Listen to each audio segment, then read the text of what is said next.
बेशर्म औरत। बोलो माँ, क्या मैं बेशर्म हूँ? उन्होंने रोटी का एक निवाला मुंह में डालते ही वापस वाश बेसिन में तुरंत थूक दिया।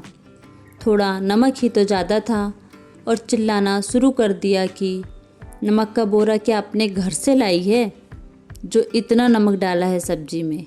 बेशर्म औरत, सिसकते हुए नेहा ने अपनी माँ से कहा।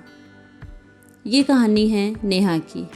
सुबह उठते ही अपने काम में जुट जाती है नेहा। अभी 6 महीना ही हुआ है शादी को। सुबह का नाश्ता तैयार करती है नेहा सुमित के लिए, साथ ही उसे टिफ़िन भी तैयार करना था लंच के लिए, क्योंकि सुमित सुबह 9 बजे नाश्ता करके साथ ही टिफ़िन भी ले जाता था। पर उस सुबह से ही नेहा की तबीयत थोड़ी ठीक नहीं लग रही थी। उसने नाश्ता तो बनाया पर टिफ़िन पैक करने में थोड़ी देरी हो जाती है और सुमित घर के बाहर टिफ़िन के इंतज़ार में था। महज 5 मिनट की देरी पर ही सुमित वहीं से नेहा को चिल्लाना शुरू कर देता है कि एक ही काम, वो भी तुझसे टाइम पर नहीं होता, बेशर्म औरत। शायद नेहा को गलत ठहराने के लिए सुमित का तकिया कलाम बन चुका था। नेहा दौड़ते हुए हड़बड़ाते हुए टिफ़िन सुमित को थमा देती है।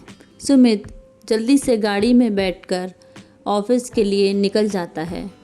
नेहा जैसे ही वापस घर में अंदर जाने के लिए कदम बढ़ाती है, उसे एहसास होता है साइड वाली भाभी घर से बाहर ही खड़े नेहा को देख रही है।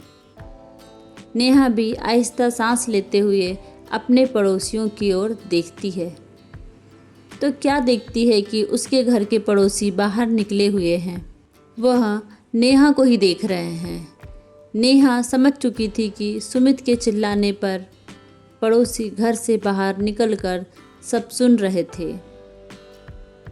नेहा को यह सब देखकर बहुत शर्मिंदगी महसूस होती है और वह नीचे सर करके घर के अंदर चली जाती है। यह कोई नई बात नहीं थी नेहा के लिए। यह तो हर 1-2 दिन में होता ही रहता था। ये तो रोज़ का सिलसिला बन चुका था। पर नेहा के पास रोने के अलावा इसका कोई इलाज नहीं था। सुमित बहुत गुस्से वाला था।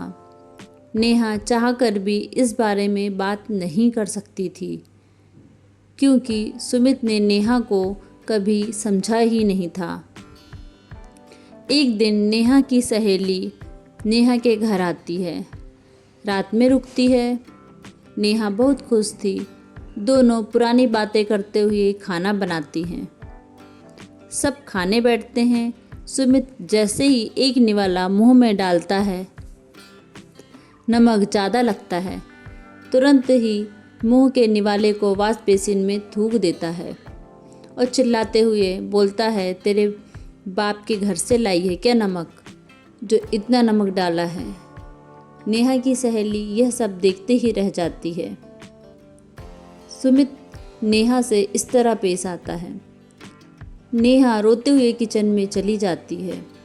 नेहा अपनी सहेली को अपनी हर आपबीती बताती है। नेहा की सहेली उसे समझाती है कि अपने हक, जिम्मेदारी सब जानती है।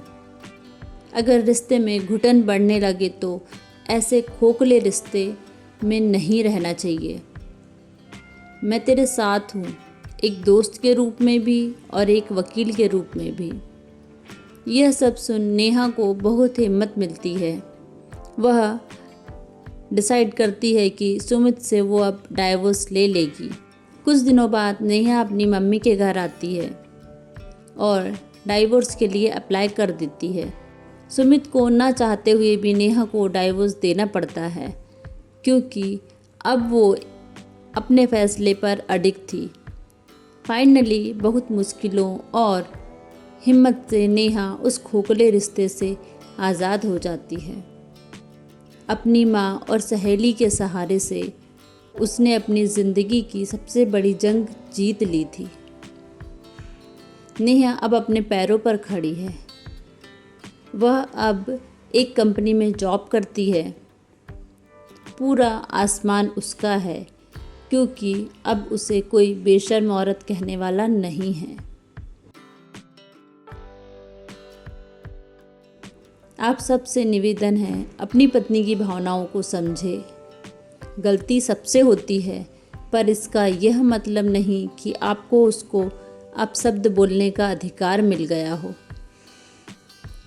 वह भी इंसान है, उसे प्यार दें, सम्मान दें, वह उसे दुगना कर आपकी ज़िंदगी खुशियों से भर देगी। कहानी पसंद आए तो कहानी को लाइक, कमेंट और चैनल को सब्सक्राइब ज़रूर करें। आखिरी तक बने रहने के लिए आपका बहुत बहुत धन्यवाद।